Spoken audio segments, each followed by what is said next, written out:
Luís Soares, Machado de Assis. Conto do livro Contos Fluminenses. Capítulo 1. Trocar o dia pela noite, dizia Luís Soares, é restaurar o império da natureza corrigindo a obra da sociedade. O calor do sol está dizendo aos homens que vão descansar e dormir, ao passo que a frescura relativa da noite é a verdadeira estação em que se deve viver. Livre em todas as minhas ações, não quero sujeitar-me à lei absurda que a sociedade me impõe. Velarei de noite, dormirei de dia. Contrariamente a vários mistérios, Soares cumpria este programa com um escrúpulo digno de uma grande consciência. A aurora para ele era o crepúsculo era a aurora. Dormia 12 horas consecutivas durante o dia, quer dizer, das 6 da manhã às 6 da tarde. Almoçava às 7 e jantava às 2 da madrugada. Não ceava. A sua ceia limitava-se a uma xícara de chocolate que o criado lhe dava às 5 horas da manhã, quando ele entrava para casa. Soares engolia o chocolate, fumava 2 charutos, fazia alguns trocadilhos com o criado, lia uma página de algum romance e deitava-se. Não lia jornais, achava que um jornal era a coisa mais inútil deste mundo, depois da Câmara dos Deputados, das obras dos poetas e das missas. Não quer isto dizer que Soares fosse ateu em religião, política e poesia. Não, Soares era apenas indiferente. Olhava para todas as grandes coisas com a mesma cara com que via uma mulher feia. Podia vir a ser um grande perverso. Até então era apenas uma grande inutilidade. Graças a uma boa fortuna que lhe deixara o pai, Soares podia gozar a vida que levava, esquivando-se a todo o gênero de trabalho e entregue somente aos instintos de sua natureza e aos caprichos do seu coração. Coração é talvez demais. Era duvidoso que Soares o tivesse. Ele mesmo o dizia. Quando alguma dama lhe pedia que ele a amasse, Soares respondia: minha rica pequena, eu nasci com a grande vantagem de não ter coisa nenhuma dentro do peito nem dentro da cabeça. Isso que chamam juízo e sentimento são para mim verdadeiros mistérios. Não os compreendo porque os não sinto. Soares acrescentava que a fortuna suplantara a natureza, deitando-lhe no berço em que nasceu uma boa soma de contos de réis. Mas esquecia que a fortuna, apesar de generosa, é exigente e quer da parte dos seus afilhados algum esforço próprio. A fortuna não é Danaide.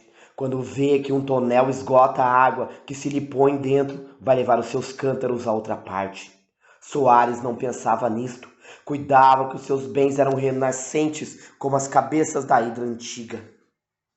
Gastava as mãos largas e os contos de réis, tão dificilmente acumulados por seu pai, escapavam-se-lhes das mãos como pássaros sequiosos por gozarem do ar livre. Achou-se, portanto, pobre quando menos o esperava. Um dia de manhã, quer dizer, às Ave-Marias, os olhos de Soares viram escritas as palavras fatídicas do festim babilônico. Era uma carta que o criado lhe entregara dizendo que o banqueiro de Soares a havia deixado à meia-noite. O criado falava como o amo vivia. Ao meio-dia chamava meia-noite. Já te disse, respondeu Soares, que só recebo cartas dos meus amigos, ou então de alguma rapariga, bem sei. É por isso que lhe não tenho dado as cartas que o banqueiro tem trazido há um mês. Hoje, porém, o homem disse que era indispensável que eu lhe desse esta. Soares sentou-se na cama e perguntou ao criado, meio alegre e meio zangado: então tu és criado dele ou meu? Meu amo, o banqueiro disse que se trata de um grande perigo. Que perigo? Não sei. Deixa ver a carta. O criado entregou-lhe a carta. Soares abriu-a e leu-a 2 vezes. Dizia a carta que o rapaz não possuía mais que 6 contos de réis. Para Soares, 6 contos de réis eram menos que 6 vinténs.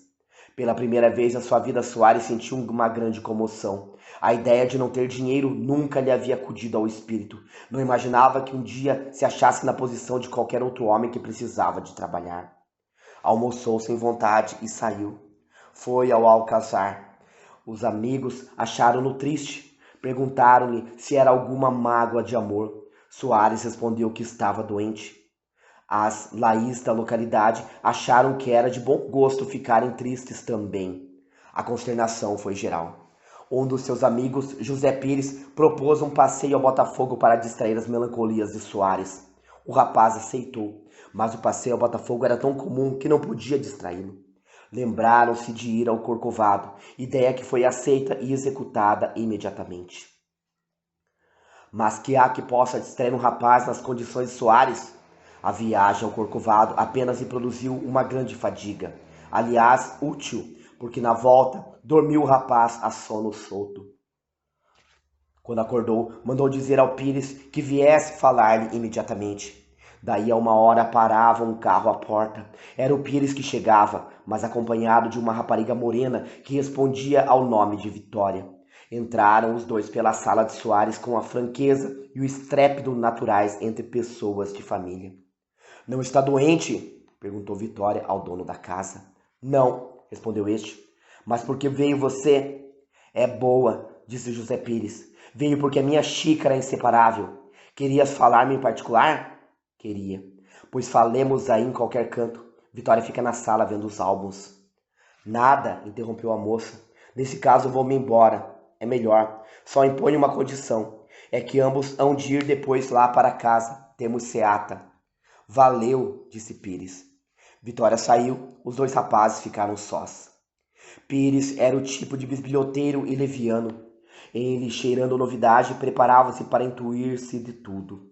Lisonjeava-o a confiança de Soares e adivinhava que o rapaz ia comunicar-lhe alguma coisa importante.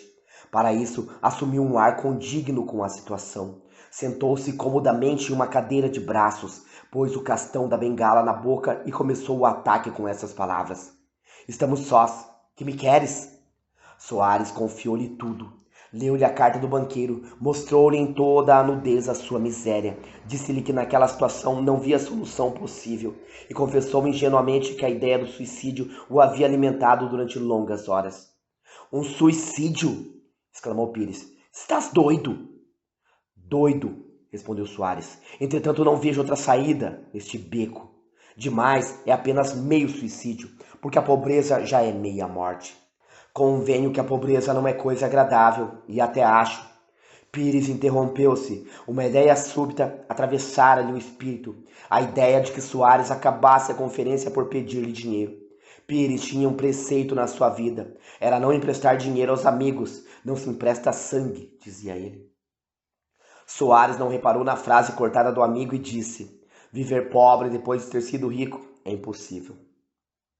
Neste caso, que me queres tu? Perguntou Pires, a quem pareceu que era bom atacar o touro de frente. Um conselho.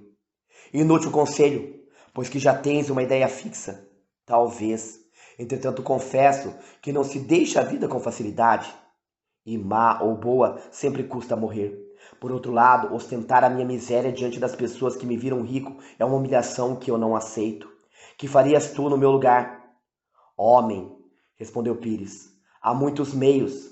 Venha um. Primeiro meio, vai para Nova York e procura uma fortuna. Não me convém, nesse caso fico no Rio de Janeiro. Segundo meio, arranja um casamento rico. É bom de dizer, onde está esse casamento? Procura. Não tens uma prima que gosta de ti? Creio que já não gosta. E demais não é rica. Tem apenas 30 contos, despesa de 1 ano. É um bom princípio de vida. Nada. Outro meio. Terceiro meio e o melhor, vai à casa de teu tio, angaria-lhe a estima, dize que estás arrependido da vida passada, aceita um emprego, enfim vê se te constitui seu herdeiro universal. Soares não respondeu, a ideia pareceu-lhe boa. Aposto que te agrada o terceiro meio? Perguntou Pires rindo. Não é mal, aceito, e bem sei que é difícil e demorado, mas eu não tenho muitos à escolha. Ainda bem, disse Pires levantando-se. Agora o que se quer é algum juízo. Há de custar-te o sacrifício, mas lembra-te que é o meio único de teres dentro de pouco tempo uma fortuna. Teu tio é um homem achacado de moléstias. Qualquer dia bate a bota. Aproveita o tempo e agora vamos à ceia da vitória. Não vou, disse Soares. Quero acostumar-me desde já a viver vida nova. Bem, adeus. Olha, confiei-te isto a ti só. guarda-me segredo. Sou um túmulo, respondeu Pires, descendo a escada. Mas no dia seguinte, já os rapazes e raparigas sabiam que Soares ia fazer-se anacoreta, por não ter dinheiro algum. O próprio Soares reconheceu isto no rosto dos amigos. Todos pareciam dizer-lhe: é pena, que pândego vamos nós perder. Pires nunca mais o visitou. Capítulo 2. O tio de Soares chamava-se o Major Luís da Cunha Vilela. E era, com efeito, um homem já velho e adoentado. Contudo, não se podia dizer que morreria cedo. O Major Vilela observava um rigoroso regime que lhe ia entretendo a vida. Tinha uns bons 60 anos. Era um velho alegre e severo ao mesmo tempo. Gostava de rir, mas era implacável com os maus costumes. Constitucional por necessidade, era no fundo de sua alma absolutista. Chorava pela sociedade antiga, criticava constantemente a nova. Enfim, foi o último homem que abandonou a cabeleira de rabicho. Vivia o Major Vilela em Catumbi, acompanhado de sua sobrinha Adelaide e mais uma velha parenta. A sua vida era patriarcal, importando-se pouco ou nada com o que ia por fora.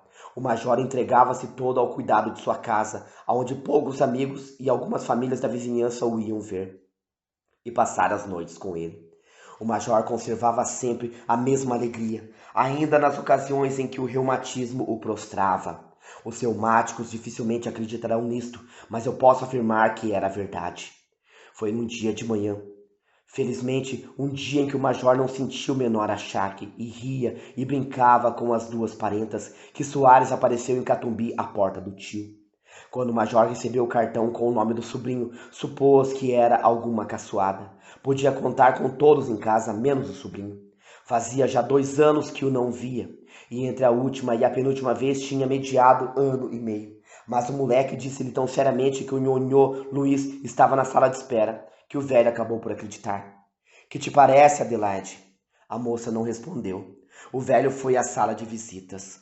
Soares tinha pensado no meio de aparecer ao tio. Ajoelhar-se era dramático demais. Cair-lhe nos braços exigia certo impulso íntimo que ele não tinha. Além de que Soares vexava-se de ter ou fingir uma comoção. Lembrou-se de começar uma conversação alheia ao fim que o levava lá e acabar por confessar-se disposto a arrepiar carreira. Mas este meio tinha o inconveniente de fazer preceder a reconciliação por um sermão que o rapaz dispensava. Ainda não se resolvera aceitar um dos muitos meios que lhe vieram à ideia, quando o major apareceu à porta da sala. O major parou à porta sem dizer palavra e lançou sobre o sobrinho um olhar severo e interrogador. Soares hesitou um instante, mas como a situação podia prolongar-se sem benefício seu, o rapaz seguiu o movimento natural. Foi ao tio e estendeu-lhe a mão. Meu tio, disse ele, não precisa dizer mais nada. O seu olhar diz-me tudo. Fui pecador e arrependo-me. Aqui estou. O major estendeu-lhe a mão e o rapaz beijou com o respeito de que era suscetível. Depois encaminhou-se para uma cadeira e sentou-se. O rapaz ficou de pé. Se o teu arrependimento é sincero, abro-te a minha porta e o meu coração. Se não é sincero, podes ir embora. Há muito tempo que não frequento a casa da ópera. Não gosto de comediantes. Soares protestou que era sincero. Diz que fora dissipado e doido, mas que aos 30 anos era justo ter juízo. Reconhecia agora que o tio sempre tivera razão. Supôs ao princípio que era um simples sabugice de velho e mais nada. Mas não era natural esta leviandade num rapaz educado no vício? Felizmente corrigia-se a tempo. O que ele agora queria era entrar em bom viver. E começava por aceitar um emprego público que o obrigasse a trabalhar e fazer-se sério. Tratava-se de ganhar uma posição. Ouvindo o discurso de que fiz o extrato acima, o major procurava adivinhar o fundo do pensamento de Soares. Seria ele sincero? O velho concluiu que o sobrinho falava com a alma nas mãos. A sua ilusão chegou ao ponto de ver-lhe uma lágrima nos olhos, lágrima que não apareceu, nem mesmo fingida. Quando Soares acabou, o major estendeu-lhe a mão e apertou a que o rapaz lhe estendeu também. Creio, Luiz, ainda bem que te arrependeste a tempo. Isso que vivias não era vida nem morte. A vida é mais digna e a morte mais tranquila do que a existência que mal baratraste. Entras agora em casa como um filho pródigo. Terás o melhor lugar à mesa. Esta família é a mesma família. O major continuou por este tom. Soares ouviu a pé quedo o discurso do tio. Dizia consigo que era a amostra da pena que ia sofrer e um grande desconto dos seus pecados. O major acabou levando o rapaz para dentro, onde os esperava o almoço. Na sala de jantar estavam Adelaide e a velha parenta. A senhora Antônia de Moura Vilela recebeu Soares com grandes exclamações que envergonharam sinceramente o rapaz. Quanto a Adelaide, apenas o cumprimentou sem olhar para ele. Soares retribuiu o cumprimento. O major reparou na frieza, mas parece que sabia alguma coisa, porque apenas deu uma risadinha amarela, coisa que lhe era peculiar. Sentaram-se à mesa e o almoço correu entre as pilhérias do major, as recriminações da senhora Antônia, as explicações do rapaz e o silêncio de Adelaide. Quando o almoço acabou, o major disse ao sobrinho que fumasse, concessão enorme que o rapaz a custo aceitou. As duas senhoras saíram. Ficaram os dois à mesa. Estás então disposto a trabalhar? Estou, meu tio.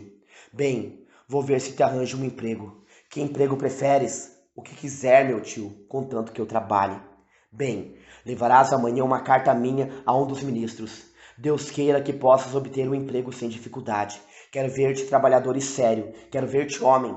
As dissipações não produzem nada, a não serem dívidas e desgostos. Tens dívidas? Nenhuma, respondeu Soares. Soares mentia. Tinha uma dívida de alfaiate, relativamente pequena. Queria pagá-la sem que o tio soubesse.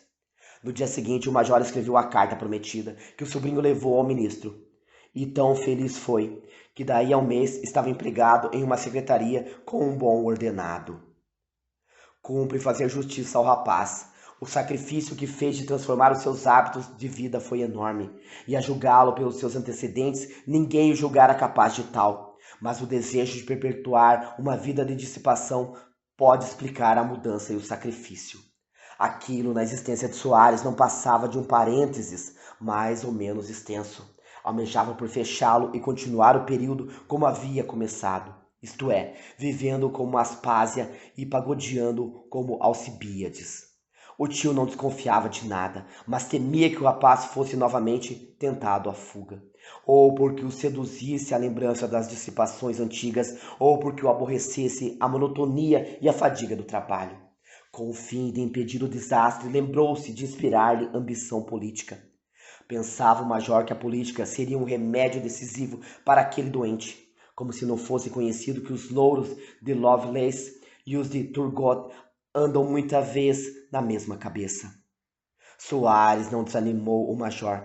Disse que era natural acabar a sua existência na política e chegou a dizer que algumas vezes sonhara com uma cadeira no parlamento. Pois eu verei se te posso arranjar isto, respondeu o tio. O que é preciso é que estudes a ciência da política, a história do nosso parlamento e do nosso governo. E principalmente é preciso que continues a ser o que és hoje, um rapaz sério. Se bem o dizia o major, melhor o fazia Soares, que desde então meteu-se com os livros e lia com afinco as discussões das câmaras. Soares não morava com o tio, mas passava lá todo o tempo que lhe sobrava do trabalho e voltava para casa depois do chá, que era patriarcal e bem diferente das seatas do antigo tempo. Não afirmo que entre as duas fases da existência de Luís Soares não houvesse algum elo de união, o que o emigrante das terras de Gnido não fizesse de quando em quando excursões à pátria. Em todo caso, essas excursões eram tão secretas que ninguém sabia delas, nem talvez os habitantes das referidas terras, com exceção dos poucos escolhidos para receberem o expatriado. O caso era singular, porque naquele país não se reconhece o cidadão naturalizado estrangeiro, ao contrário da Inglaterra, que não dá aos súditos da rainha o direito de escolherem outra pátria. Soares encontrava-se de quando em quando com Pires. O confidente do convertido manifestava a sua amizade antiga, oferecendo-lhe um charuto de Havana e contando-lhe algumas boas fortunas havidas nas campanhas do amor, em que o alarve supunha ser consumado general. Havia já 5 meses que o sobrinho do Major Vilela se achava empregado. E ainda os chefes da repartição não tinham tido um só motivo de queixa contra ele. A dedicação era digna de melhor causa. Exteriormente via-se em Luís Soares um monge. Raspando-se um pouco, achava-se o diabo. Ora, o diabo viu de longe uma conquista. Capítulo 3. A prima Adelaide tinha 24 anos e a sua beleza, no pleno desenvolvimento da sua mocidade, tinha em si o condão de fazer morrer de amores. Era alta e bem proporcionada, tinha uma cabeça modelada pelo tipo antigo, a testa espaçosa e alta, os olhos rasgados e negros, o nariz levemente aquilino. Quem a contemplava durante alguns momentos sentia que ela tinha todas as energias, a das paixões e a da vontade. Há de lembrar-se o leitor do frio cumprimento trocado entre Adelaide e seu primo. Também se há de lembrar que Soares disse ao amigo Pires ter sido amado por sua prima. Ligam-se estas duas coisas. A frieza de Adelaide resultava de uma lembrança que era dolorosa para a moça. Adelaide amara o primo, não com um simples amor de primos, que em geral resulta da convivência e não de uma súbita atração. Amara-o com todo o vigor e calor de sua alma. Mas já então o rapaz iniciava os seus passos em outras regiões e ficou indiferente aos afetos da moça. Um amigo que sabia do segredo perguntou-lhe um dia por que razão não se casava com Adelaide, ao que o rapaz respondeu friamente: quem tem a minha fortuna não se casa, mas se se casa é sempre com quem tenha mais. Os bens de Adelaide são a quinta parte dos meus. Para ela é negócio da China, para mim é um mau negócio. O amigo que ouvira esta resposta não deixou de dar uma prova da sua afeição ao rapaz, indo contar tudo à moça. O golpe foi tremendo, não tanto pela certeza que lhe dava de não ser amada, como pela circunstância de nem ao menos ficar-lhe o direito de estima. A confissão de Soares era um corpo de delito. O confidente oficioso esperava talvez colher os despojos da derrota, mas Adelaide tão depressa ouviu a delação como desprezou o delator. O incidente não passou disto. Quando Soares voltou à casa do tio, a moça achou-se em dolorosa situação. Era obrigada a conviver com um homem ao qual nem podia dar apreço. Pela sua parte, o rapaz também se achava acanhado, não porque lhe doessem as palavras que dissera um dia, mas por causa do tio, que ignorava tudo. Não ignorava, o moço é que o supunha. O major soube da paixão de Adelaide e soube também da repulsa que tivera no coração do rapaz. Talvez não soubesse das palavras textuais repetidas à moça pelo amigo de Soares, mas não se conhecia o texto, conhecia o espírito. Sabia que, pelo motivo de ser amado, o rapaz entrara a aborrecer a prima, e que esta, vendo-se repelida, entrara a aborrecer o rapaz. O major supôs até durante algum tempo que a ausência de Soares tinha por motivo a presença da moça em casa. Adelaide era filha de um irmão do major, homem muito rico e igualmente excêntrico, que morrera havia 10 anos, deixando a moça entregue aos cuidados do irmão. Como o pai de Adelaide fizera muitas viagens, parece que gastou nelas a maior parte da sua fortuna. Quando morreu, apenas coube a Adelaide, filha única, cerca de 30 contos, que o tio conservou intactos para serem o dote da pupila. Soares ouve-se como pôde na singular situação em que se achava. Não conversava com a prima, apenas trocava com ela as palavras estritamente necessárias para não chamar a atenção do tio. A moça fazia o mesmo. Mas quem pode ter mão ao coração? A prima de Luz Soares sentiu que pouco a pouco lhe ia renascendo o antigo afeto. Procurou combatê-lo sinceramente, mas não se impede o crescimento de uma planta senão arrancando-lhe as raízes. As raízes existiam ainda. Apesar dos esforços da moça, o amor veio pouco a pouco invadindo o lugar do ódio. E se até então o suplício era grande, agora era enorme. Travara-se uma luta entre o orgulho e o amor. A moça sofreu consigo, não articulou uma palavra. Luiz Soares reparava que quando seus dedos tocavam os da prima, essa experimentava uma grande emoção. Corava e empalidecia. Era um grande navegador, aquele rapaz nos mares do amor. Conhecia-lhe a calma e a tempestade. Convenceu-se de que a prima o amava outra vez. A descoberta não o alegrou. Pelo contrário, foi-lhe motivo de grande irritação. Receava que o tio, descobrindo o sentimento da sobrinha, propusesse o casamento ao rapaz. E recusá-lo não seria comprometer no futuro a esperada herança? A herança sem o casamento era o ideal do moço. Dar-me asas, pensava ele, atando-me os pés, é o mesmo que condenar-me à prisão. É o destino do papagaio doméstico. Não aspiro a tê-lo. Realizaram-se as previsões do rapaz. O major descobriu a causa da tristeza da moça e resolveu pôr termo àquela situação, propondo ao sobrinho o casamento. Soares não podia recusar abertamente sem comprometer o edifício de sua fortuna. Este casamento disse-lhe o tio. É complemento da minha felicidade. De um só lance, reúno duas pessoas que tanto estimo e morro tranquilo, sem levar nenhum pesar para o outro mundo. Estou que aceitarás. Aceito, meu tio, mas observo que o casamento assenta no amor e eu não amo minha prima. Bem, has de amá-la, casa-te primeiro. Não desejo expô-la a uma desilusão. Qual desilusão? Disse o major sorrindo. Gosto de ouvir-te falar esta linguagem poética, mas casamento não é poesia.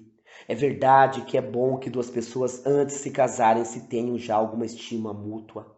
Isso creio que tens. Lá, fogos ardentes. Meu rico sobrinho, são coisas que ficam bem em verso. E mesmo em prosa, mas na vida, que não é prosa nem verso, o casamento apenas exige certa conformidade de gênio, de educação e de estima. Meu tio sabe que eu não me recuso a uma ordem sua. Ordem não, não te ordeno, proponho. Dizes que não amas tua prima. Pois bem, faze por isso, e daqui a algum tempo casem-se, que me darão gosto. O que eu quero é que seja cedo, porque não estou longe de dar a casca. O rapaz disse que sim, adiou a dificuldade, não podendo resolvê-la. O major ficou satisfeito com o arranjo e consolou a sobrinha com a promessa de que podia casar-se um dia com o primo. Era a primeira vez que o velho tocava em semelhante assunto, e Adelaide não dissimulou o seu espanto. Espanto que lisonjeou profundamente a perspicácia do major. Ah, tu pensas, disse ele, que eu por ser velho já perdi os olhos do coração? Vejo tudo, Adelaide. Vejo aquilo mesmo que se quer esconder. A moça não pôde reter algumas lágrimas, e como o velho a consolasse, dando-lhe esperanças, ela respondeu abanando a cabeça. Esperanças? Nenhuma. Descanse em mim, disse o major. Conquanto a dedicação do tio fosse toda espontânea e filha do amor que votava à sobrinha, esta compreendeu que semelhante intervenção podia fazer supor ao primo que ela esmolava os afetos do seu coração. Aqui falou o orgulho da mulher, que preferia o sofrimento à humilhação. Quando ela expôs essas objeções ao tio, o major sorriu-se afavelmente e procurou acalmar a suscetibilidade da moça. Passaram-se alguns dias sem mais incidente. O rapaz estava no gozo da dilação que lhe dera o tio. Adelaide adquiriu o seu ar frio e indiferente. Soares compreendia o motivo, e àquela manifestação do orgulho respondia com um sorriso. Duas vezes notou Adelaide essa expressão de desdém da parte do primo. Que mais precisava para reconhecer que o rapaz sentia por ela a mesma indiferença de outro tempo? Acrescia que sempre que os dois se encontravam sós, Soares era o primeiro que se afastava dela. Era o mesmo homem. Não me ama, não me amará nunca, dizia a moça consigo. Capítulo 4. Um dia de manhã, o Major Virela recebeu a seguinte carta. Meu valente major, cheguei da Bahia hoje mesmo, e lá irei de tarde para ver-te e abraçar-te. Prepara um jantar, creio que não me há de receber como qualquer indivíduo. Não esqueças o vatapá, teu amigo Anselmo. Bravo, disse o major. Temos cá o Anselmo, prima Antônia. Mande fazer um bom vatapá. O Anselmo, que chegara da Bahia, chamava-se Anselmo Barroso de Vasconcelos. Era um fazendeiro rico e veterano da independência. Com os seus 78 anos, ainda se mostrava rígido e capaz de grandes feitos. Tinha sido íntimo amigo do pai de Adelaide, que o apresentou ao major, vindo a ficar amigo deste depois que o outro morrera. Anselmo acompanhou o amigo até os últimos instantes e chorou a perda como se fora seu próprio irmão. As lágrimas cimentaram a amizade entre eles e o major. De tarde apareceu Anselmo galhofeiro e vivo, como se começasse para ele uma nova mocidade. Abraçou a todos, deu um beijo em Adelaide, a quem felicitou pelo desenvolvimento das suas graças. Não se ria de mim, disse-lhe ele. Eu fui o maior amigo de seu pai. Pobre amigo, morreu nos meus braços.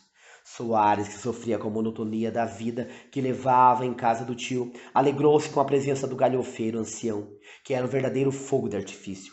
Anselmo, que pareceu não simpatizar com o sobrinho do major. Quando o major ouviu isto, disse: Sinto muito, porque Soares é um rapaz sério. Creio que é sério demais, rapaz que não ri. Não sei que incidente interrompeu a frase do fazendeiro. Depois do jantar, Anselmo disse ao major: Quantos são amanhã? 15. De que mês? É boa, de dezembro. Bem, amanhã, 15 de dezembro, preciso ter uma conferência contigo e os teus parentes. Se o vapor se demora um dia em caminho, Pregava-me uma boa peça. No dia seguinte, verificou-se a conferência pedida por Anselmo. Estavam presentes o Major, Soares, Adelaide e Dona Antônia, únicos parentes do finado. Faz hoje 10 anos que faleceu o pai desta menina, disse Anselmo, apontando para Adelaide. Como sabem, o Dr. Bento Varela foi meu melhor amigo, e eu tenho consciência de haver correspondido à sua afeição até os últimos instantes. Sabem que ele era um gênio excêntrico. Toda a sua vida foi uma grande originalidade. Ideava 20 projetos, qual mais grandioso, qual mais impossível, sem chegar ao cabo de nenhum, porque o seu espírito criador tão depressa compunha uma coisa como entrava a planear outra. É verdade, interrompeu o major. O Bento morreu nos meus braços e, como derradeira prova de sua amizade, confiou-me um papel com a declaração de que eu só o abrisse em presença dos seus parentes 10 anos depois de sua morte. No caso de eu morrer, os meus herdeiros assumiriam essa obrigação. Em falta deles, o major, a senhora Dona Adelaide, enfim, qualquer pessoa que por laço de sangue estivesse ligada a ele. Enfim, se ninguém houvesse na classe mencionada, ficava incumbido um tabelião. Tudo isto havia eu declarado em testamento que vou reformar. O papel a que me refiro tenho aqui no bolso. Houve um momento de curiosidade. Anselmo tirou do bolso uma carta fechada com lacre preto. É este, disse ele, está intacto. Não conheço o texto, mas posso mais ou menos saber o que está dentro por circunstâncias que vou referir. Redobrou a atenção geral. Antes de morrer, continuou Anselmo, o meu querido amigo entregou-me uma parte de sua fortuna. Quero dizer, a maior parte, porque a menina recebeu apenas 30 contos. Eu recebi dele 300 contos que guardei até hoje intactos e que devo restituir segundo as indicações desta carta. A um movimento de espanto em todos, seguiu-se um movimento de ansiedade. Qual seria a vontade misteriosa do pai de Adelaide? Dona Antônia lembrou-se que em rapariga fora namorada do defunto, e por um momento lisonjeou-se com a ideia de que o velho maníaco se houvesse lembrado dela às portas da morte. Nisto reconheço eu o Mano Bento, disse o major, tomando uma pitada. Era o homem dos mistérios, das surpresas e das ideias extravagantes, seja dito sem agravo aos seus pecados, se é que os teve. Anselmo tinha aberto a carta. Todos prestaram ouvidos. O veterano leu o seguinte. Meu bom e estimado Anselmo, quero que me prestes o último favor. Tens contigo a maior parte da minha fortuna, e eu diria a melhor se tivesse de aludir a minha querida filha Adelaide. Guarda esses 300 contos até daqui a 10 anos, e ao terminar o prazo, lê esta carta diante dos meus parentes. Se nessa época minha filha Adelaide for viva e casada, entrega-lhe a fortuna. Se não estiver casada, entrega-lhe também, mas com uma condição. É que se case com o sobrinho Luís Soares, filho de minha irmã Luísa. Quero-lhe muito, e apesar de ser rico, desejo que entre na posse da fortuna com minha filha. No caso em que esta se recuse a esta condição, fica tu com a fortuna toda. Quando Anselmo acabou de ler esta carta, seguiu-se um silêncio de surpresa geral, de que partilhava o próprio veterano, alheio até então ao conteúdo da carta. Soares tinha os olhos em Adelaide, esta tinha-os no chão. Como o silêncio se prolongasse, Anselmo resolveu rompê-lo. Ignorava, como todos, disse ele, o que esta carta contém. Felizmente cheguei a tempo de se realizar a última vontade do meu finado amigo. Sem dúvida nenhuma, disse o major. Ouvindo isto, a moça levantou insensivelmente os olhos para o primo, e os dela encontraram-se com os dele. Os dele transbordavam de contentamento e ternura. A moça fitou-os durante alguns instantes. Um sorriso, já não zombeteiro, passou pelos lábios do rapaz. A moça sorriu com tamanho desdém às zumbaias de um cortesão. Anselmo levantou-se. Agora que estão cientes disto, disse ele aos dois primos, espero que resolvam. E como o resultado não pode ser duvidoso, desde já os felicito. Entretanto, hão de dar-me licença, que tenho de ir a outras partes. Com a saída de Anselmo, dispersara-se a reunião. Adelaide foi para o seu quarto com a velha parenta. O tio e o sobrinho ficaram na sala. Luís, disse o primeiro, és o homem mais feliz do mundo. Parece-lhe, meu tio, disse o moço, porque não disfarçara sua alegria. Tens uma moça que te ama loucamente. De repente cai-lhe nas mãos uma fortuna inesperada. E essa fortuna só pode havê-la com a condição de se casar contigo. Até os mortos trabalham a teu favor. Afirmo-lhe, meu tio, que a fortuna não pesa nada nestes casos, e se eu assentar em casar com a prima será por outro motivo. Bem sei que a riqueza não é essencial, não é, mas enfim vale alguma coisa. É melhor ter 300 contos que 30. Sempre é mais uma cifra. Contudo, não te aconselho que te cases com ela se não tiveres alguma afeição. Nota que eu não me refiro a essas paixões de que me falaste. Casar mal, apesar da riqueza, é sempre casar mal. Estou convencido disto, meu tio. Por isso, ainda não dei a minha resposta, nem dou por hora.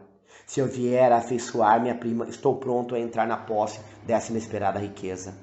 Como o leitor terá adivinhado, a resolução do casamento estava assentada no espírito de Soares. Em vez de esperar a morte do tio, parecia-lhe melhor entrar desde logo na posse de um excelente pecúlio, o que se lhe afigurava tanto mais fácil, quanto que era a voz do túmulo que o impunha. Soares contava também com a profunda veneração de Adelaide por seu pai, e isto ligado ao amor que a rapariga sentia por ele, devia produzir o desejado efeito. Nessa noite o rapaz dormiu pouco. Sonhou com o Oriente, pintou-lhe a imaginação um harém recendente das melhores essências da Arábia. Forrado o chão com tapetes da Pérsia, sobre moles divãs ostentavam-se as mais perfeitas belezas do mundo. Uma circassiana dançava no meio do salão ao som de um pandeiro de marfim. Mas um furioso eunuco, precipitando-se na sala com o iatagã desembainhado, enterrou todo no peito de Soares, que acordou com um pesadelo e não pôde mais conciliar o sono. Levantou-se mais cedo e foi passear até chegar a hora do almoço e da repartição. Capítulo 5. O plano de Luís Soares estava feito. Tratava-se de abater as armas pouco a pouco, simulando-se vencido diante da influência de Adelaide. A circunstância da riqueza tornava-se necessária toda a discrição. A transição devia ser lenta, cumpria ser diplomata. Os leitores terão visto que, apesar de certa argúcia da parte de Soares, não tinha ele a perfeita compreensão das coisas, e por outro lado o seu caráter era indeciso e vário. Hesitara em casar com Adelaide quando o tio lhe falou nisso, quando era certo que viria a obter mais tarde a fortuna do major.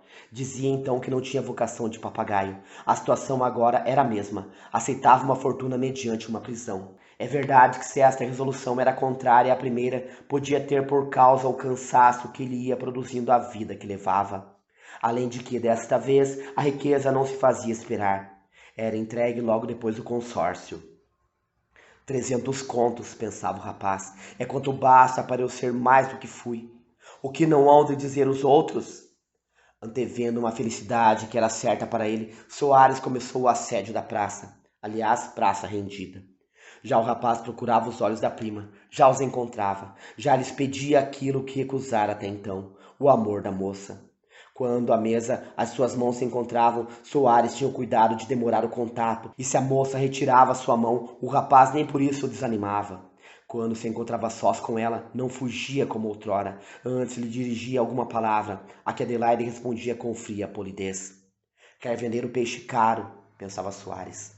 Uma vez atreveu-se a mais. Adelaide tocava piano quando ele entrou sem que ela o visse. Quando a moça acabou, Soares estava por trás dela. Que lindo! Disse o rapaz.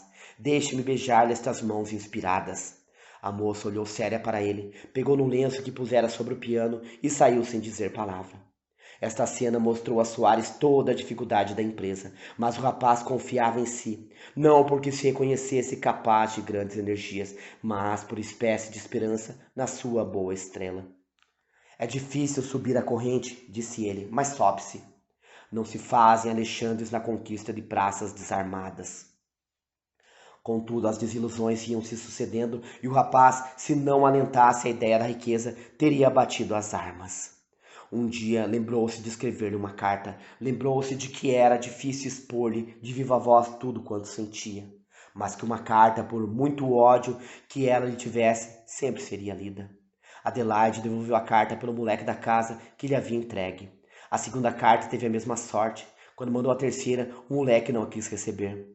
Luís Soares teve um instante de desengano. Indiferente à moça, já começava a odiá-la. Se casasse com ela, era provável que a tratasse como inimigo mortal. A situação tornava-se ridícula para ele, ou antes, já o era há muito. Mas Soares só então o compreendeu. Para escapar ao ridículo, resolveu dar um golpe final, mas grande. Aproveitou a primeira ocasião que pôde e fez uma declaração positiva à moça, cheia de súplicas, de suspiros, talvez de lágrimas. Confessou os seus erros, reconheceu que não havia compreendido, mas arrependera-se e confessava tudo. A influência dela acabara por abatê-lo. Abatê-lo, disse ela. Não compreendo. A que influência alude? Bem sabe, a influência da sua beleza, do seu amor. Não supunha que lhe estou mentindo. Sinto-me hoje tão apaixonado que era capaz de cometer um crime. Um crime? Não é crime suicídio? De que me serviria a vida sem o seu amor? Vamos, fale. A moça olhou para ele durante alguns instantes sem dizer palavra. O rapaz ajoelhou-se. Ou seja a morte, ou seja a felicidade, disse ele.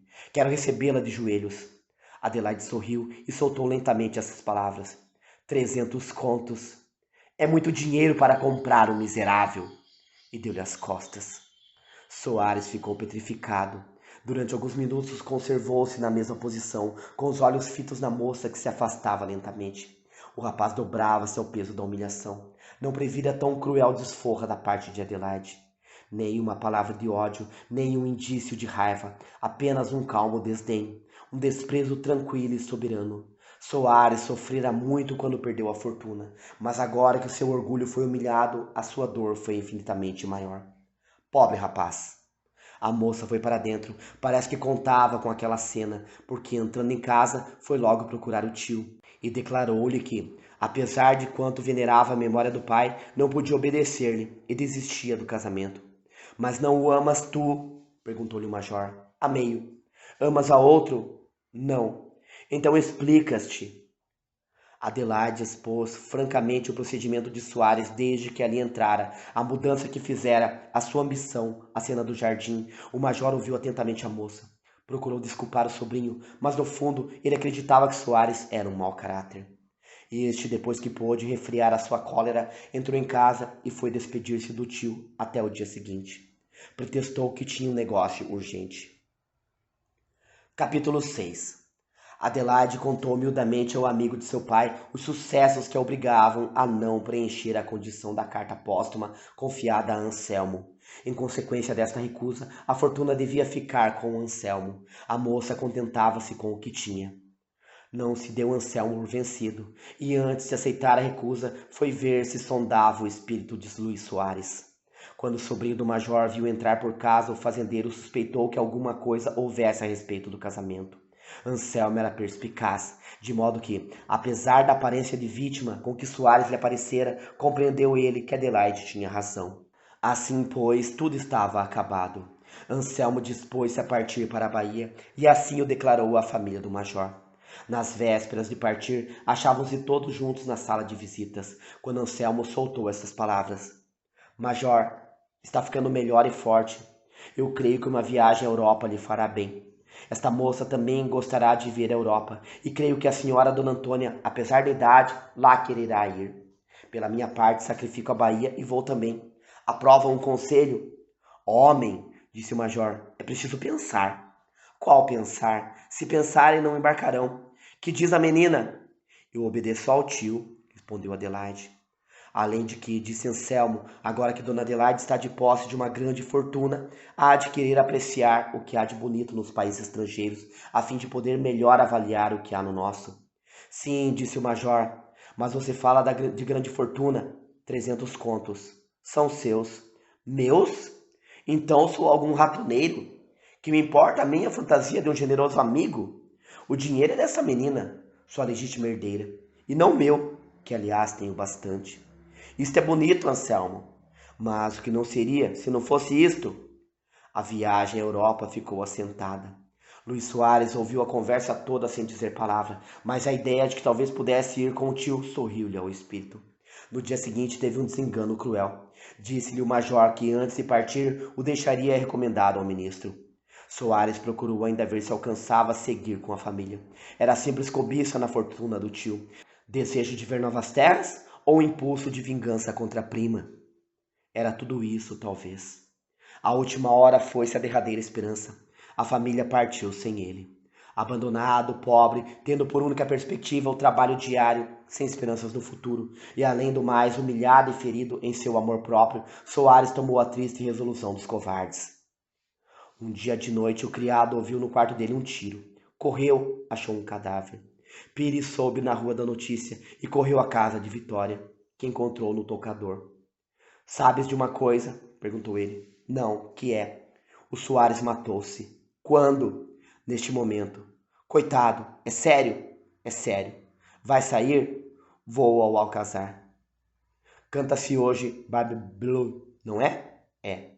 Pois eu também vou. E entrou a cantarolar a canção de Barbie Blue. Luís Soares não teve outra oração fúnebre dos seus amigos mais íntimos. Fim.